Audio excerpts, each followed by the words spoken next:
Everybody, how you doing today? Today's a beautiful day. Sun shining, warm. It's about 78 degrees. Not too much traffic around here. It's a pretty good day. I've lived on this world for about almost 60 years. I've seen a lot of things. And I'd just like to explain something in this short little video that you might not understand. People from other places are different. They're not bad. They may be a little weird, but people from other places are different. It's like when I moved to the South at a young age, there's a lot of things I did not understand. The South is a wonderful place, but there's things I didn't understand about it. Like when I went to the grocery store to get me a pack of crackers, and the man behind the counter said, "Cracker, they're called nabs." I didn't know why he was calling me a cracker, and I actually didn't take it as offensive because I didn't know what it was. Hello, everybody.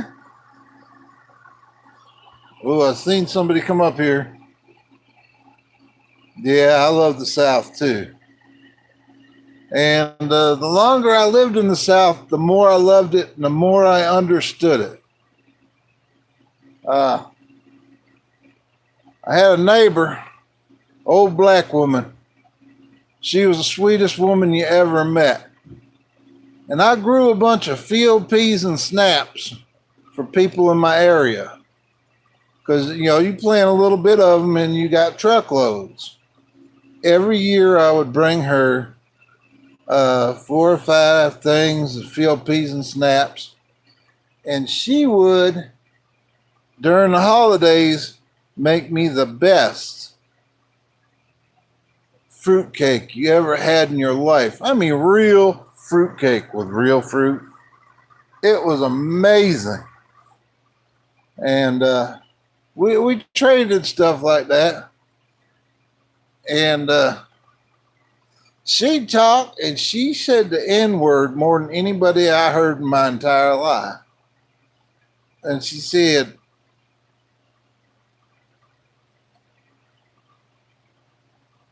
"It's just a word, son. It doesn't mean nothing. Words don't mean anything to me." And she says, "But I wish you'd go fishing and catch me some eels." And that's exactly what I did. I wouldn't eat them slimy things, but she loved them. I'm sorry if I'm not answering questions. I'm into talking a little bit today, and it disappears. Oh, I don't want to stop. See, every time I touch this thing, it does something different. Hopefully, I'm still chatting on here. I want to say that some of my best years of my life were in the South. And we all got along. We all worked together. We all fished together. We all went to school together. Everything was great. And a lot of my stories I love to tell are from the South. I had one at the top of my mind a minute ago, but I forgot. I'm getting old and I can't think the way I used to. But boiled peanuts is a wonderful thing. You haven't tried boiled peanuts? You need to go to South Carolina and try you some. North Carolina's for fried bologna for breakfast. Excuse me. I have traveled in a lot of states and a lot of things, have things that's specific towards them. Like West Virginia, if you don't stop and get a pepperoni roll, you just don't know what you're missing. Maine, I know everybody thinks it's lobster, but Maine is beanhole beans. Yes, people, they cook the beans in the ground. Excuse me. I live in the desert. It's a little dusty out there today.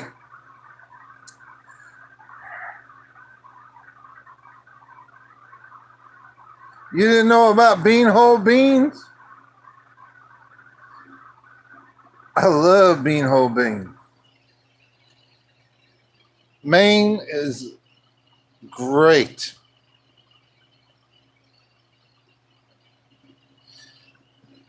Now, let me take us some other place that was amazing. Oh, just as you get out of South Carolina and you're going into North Carolina, they have fried seafood. And it is, I know what it is now. It's called Calabash seafood. And it is the best seafood you ever ate. If you never had no Calabash seafood, you never had great seafood. Why am I rambling on like this? Because people, you only got so many years of your life to go find these things out.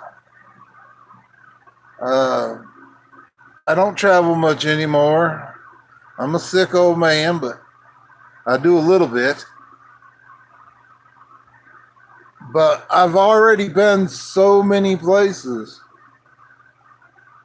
I turned 1 billion miles into memories. And I loved it. It was awesome. I don't care if you got a car, a minivan, a pickup truck.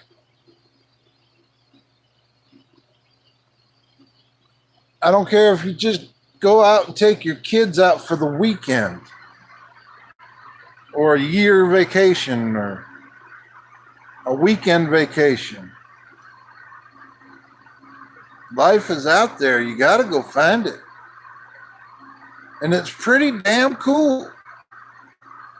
And I know you probably won't believe this, but I'll tell you anyway. California used to be freaking awesome. Blowing your mind now, ain't I? California was unbelievable.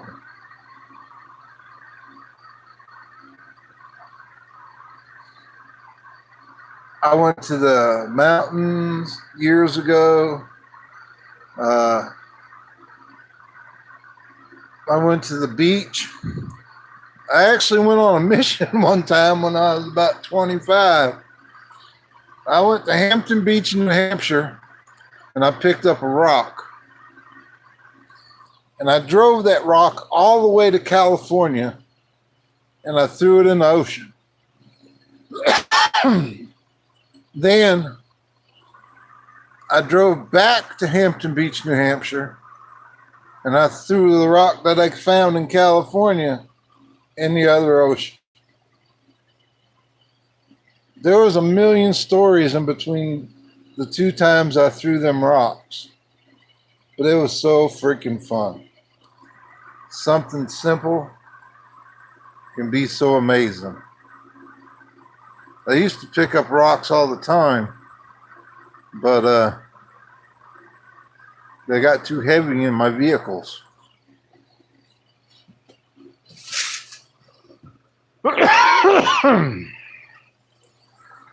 Damn. I hate coughing like this.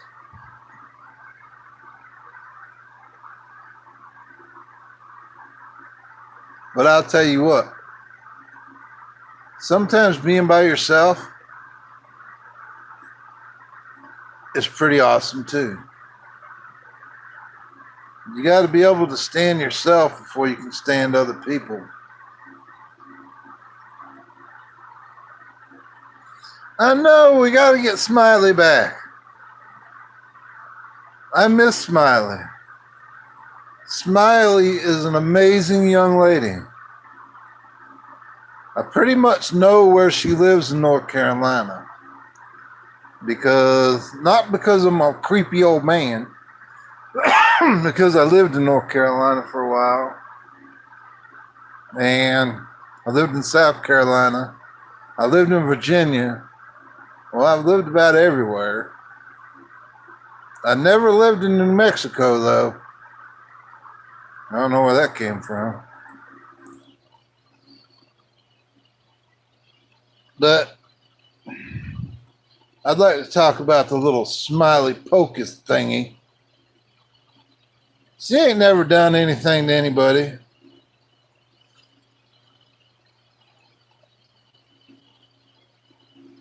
Well, I believe in the facts of life. I've been here a long time. Am I waiting to go see the man upstairs? And I take every mile with pride. But we'll just say I'm a young, a young codger. I don't even know what a codger is. I hope it ain't nothing too crazy. But Smiley Focus, I got to talk about that.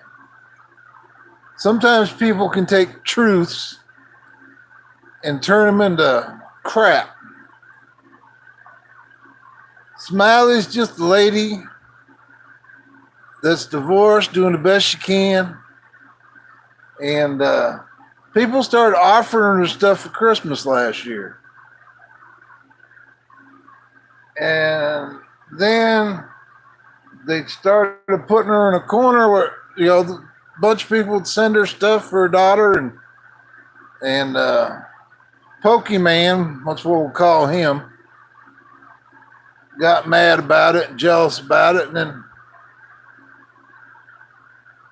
it ain't her fault you idiot sent her stuff. My God, people. If you send stuff and with your heart, then you got no reason to complain about it.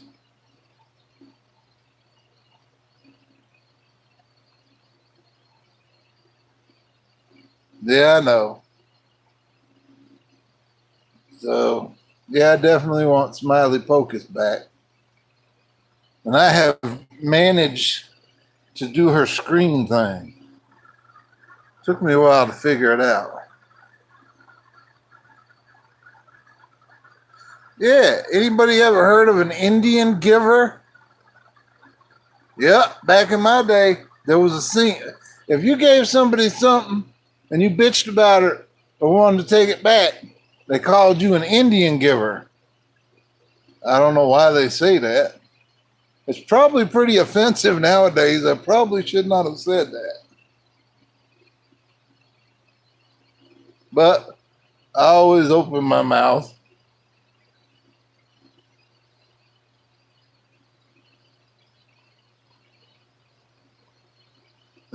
Yeah, I know. How many things when you were little is too offensive to say now? Probably a whole lot. I know one thing, Red Fox could never get on stage again. Eddie Murphy, oh no. He couldn't do a comedy show. Why are people so sensitive? It's like us, people of older age. We had it rough now. We had to walk 50 miles in the snow uphill to go to school. And I've been waiting a long time to tell that story. Of course, it's not true. I had to walk downhill about a quarter mile down my driveway to get on the bus. And my mom made me wear this crazy sweater, and I'd stuff it in the mailbox, and I'd take it out when I got off the bus and put it back on, and bring the mail up to Mama.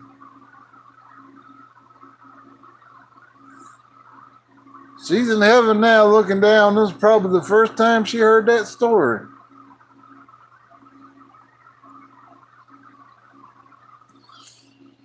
My driveway was pretty long. My daddy went out one day and he found a piece of land walking around. Bought it from an old farmer. And he built him, well, he comes from a big family, 12 brothers and sisters. But by himself, mostly until people found out he was doing it, he found a huge farmhouse they had to tear down to build a Ramada Inn. He took down 2 houses, about 3 barns, and he put them in a rental truck every weekend. He put the lumber in a rental truck and drive it to this land that he'd bought. And after a while, his whole family, brothers, sisters, my grandfather, everybody would help get the wood, make the plans, put in the concrete. When my daddy sold that house, about 30 years later, he got $1 million for it. And everything in it was old used lumber, but it was a beautiful house. I used to take that wood out in the field and make me little towers that stack the wood up. I had more damn splinters in my hand. My mama would get so mad. Yeah, it was a beautiful house.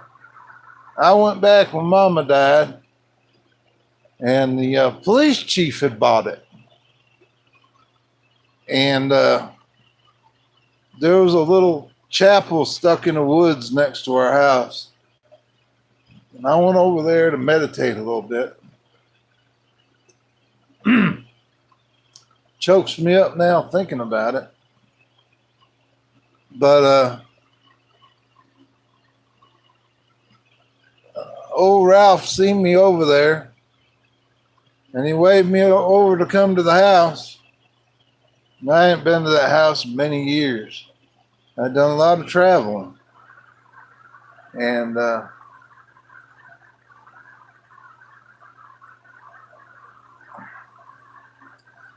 he says, "Do you know where the well is?" I says, "Of course I know where the well is." He says, "Well, where is it?"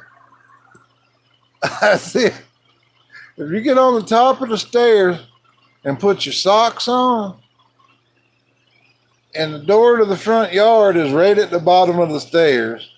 I said, "Leave it open." I says, "Start down the stairs and then start skiing with your slippery socks, and you'll get slung straight out the door. And where you land, the well is 8 feet below it." He looked at me and he laughed. He says, "Are you serious?" I said, "Yeah, when I was little, I fell into the well when they were putting it in. I got up, I turned the corner, I slid down the stairs in my socks and landed in the hole." And he laughed. I told him, "But if you want to know where anything is, Daddy wrote it on the beams in the cellar. So if you look over there by the well, it'll tell you exact measurements of where it's at." Yeah, I got a whole lifetime of stories. I like to tell them. I don't know why.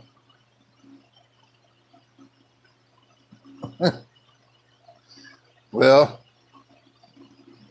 my mom and daddy weren't rich. They were smart. They ended up being rich and later in life, but they were smart. My daddy went out and found land for $500. He got 5 acres in New Hampshire for $500.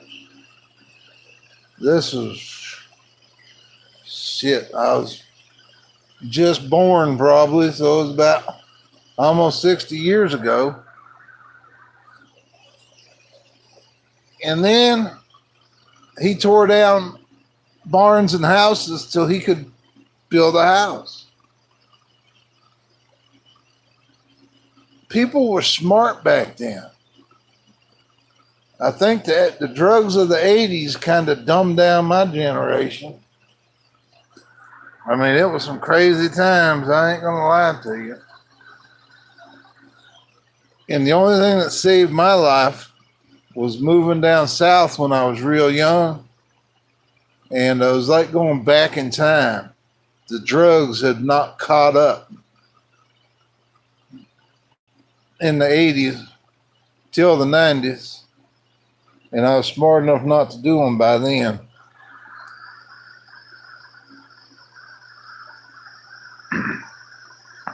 Yeah. They, There's one thing I did want to talk about today as I'm going back and forth from south to the drugs in the north and this and that and the other thing. I want to talk about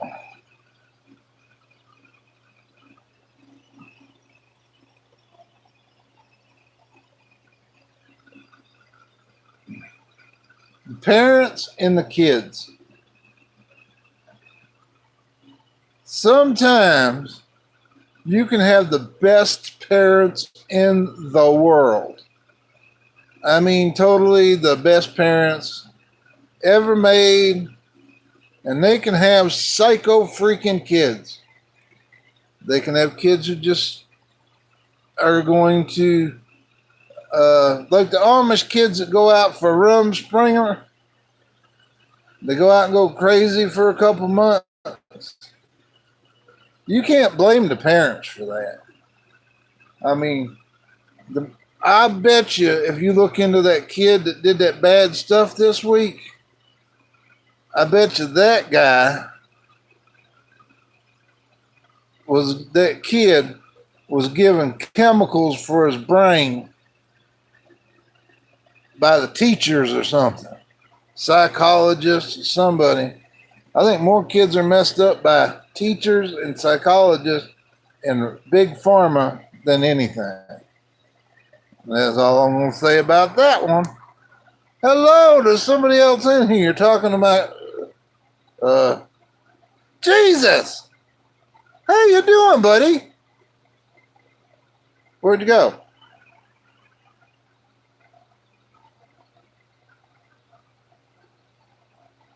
Yeah, that was kind of heartbreaking. It happens, and that's awful. Where's Uncle Jesus? I seen his name pop up. Well, I don't know if it was Jesus, Uncle Jesus, or the earth is falling and the sky is coming down. But I like that guy. He's hilarious.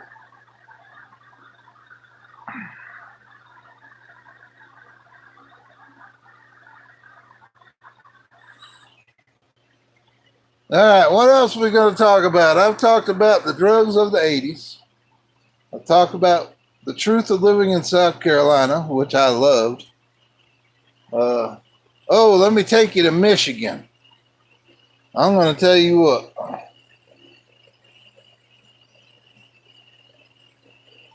Well, I bet you that's a good homemade meal. All right, we're going to Michigan right now. And my only memories of Michigan was a huge ass farm. This farm was huge.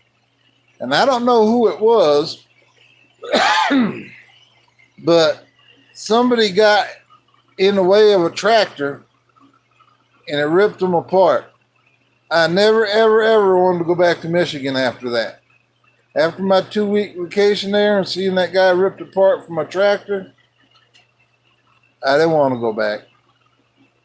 But I did have 2 cousins there, and I went back a few times. But that was my Michigan story. Has anybody in here ever made real maple syrup from a maple tree?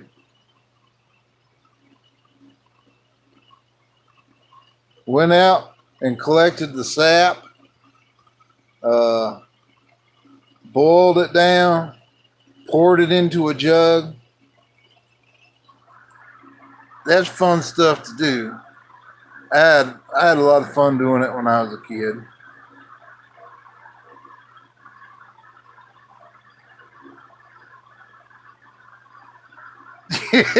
Yeah, Jesus, I forgot a lot in the 80s too, but thank God I moved to South Carolina.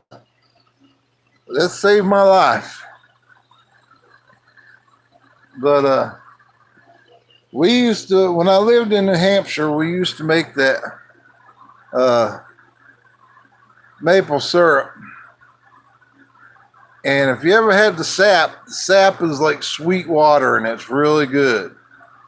But you can trust me, you don't want to drink too much of it. I drank about 3 quarts of it one time when I was a kid. I think I lived in a bathroom for a week. It was not good. But maple syrup was good, and them little candies we made were good. All right. From the chat, who made something different when they were kids? Whether it was cornbread, whether you made homemade cheese.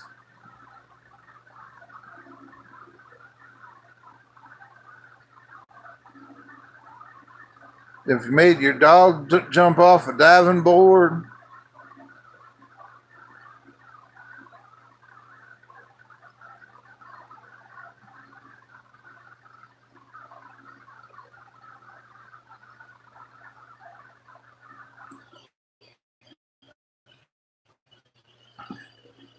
Oh, all right, here comes another story.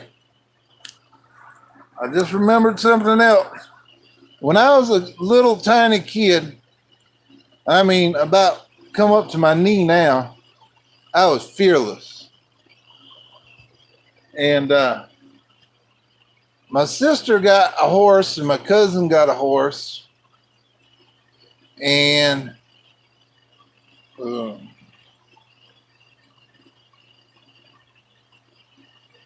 wait a minute. That thing just check keeps coming up and I miss it. All right. So, but they all lived somewhere else or went off to college. So I had to bring water down to them because the water line broke. Water down to them on a sleigh. Well, I took care of these horses all winter long. In the springtime, my sister comes back on break and she's going to take care of them. Well, she didn't understand that a horse will eat himself to death and left the grain room open. Now I got 2 beef cows in there in the stanchions because it was too muddy for them. Didn't want them to break a leg. And there's 2 horses in the other part of the barn, which Wendy soon kicked down the door because the feed room was open and about ate himself to death.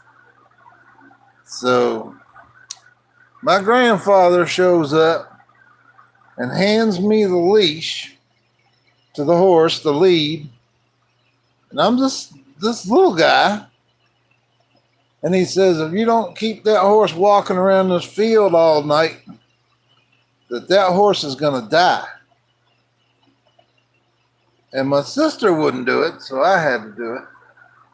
I walked that horse around that 5-acre field all night long.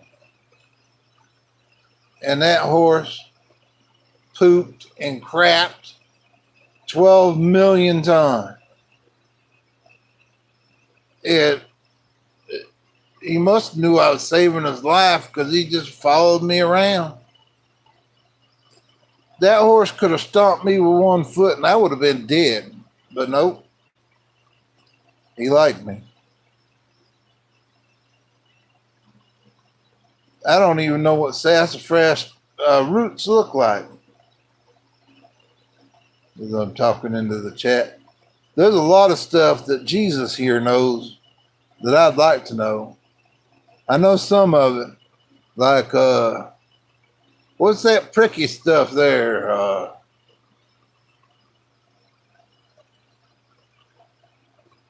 don't know what it is. There's a bunch of food out there you can eat that I don't know about. All right, back to my story. So, we used to have this rock out in the middle of the field called Sitting Rock. But when the sunlight came up, I crawled in that thing and went to sleep. Good thing Wendy was doing all right, but I was pretty tired. All right. Appreciate everybody coming by here today. Stinging nettles, that's it.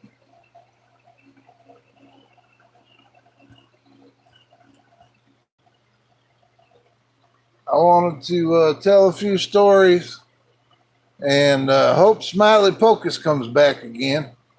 I miss telling her stories. But thank you everybody for showing up. And Jesus, you ought to write a book about all the natural foods you can find in your area. 'Cause I love it when you do that stuff on your videos. Y'all have a wonderful day. Thank you for stopping by.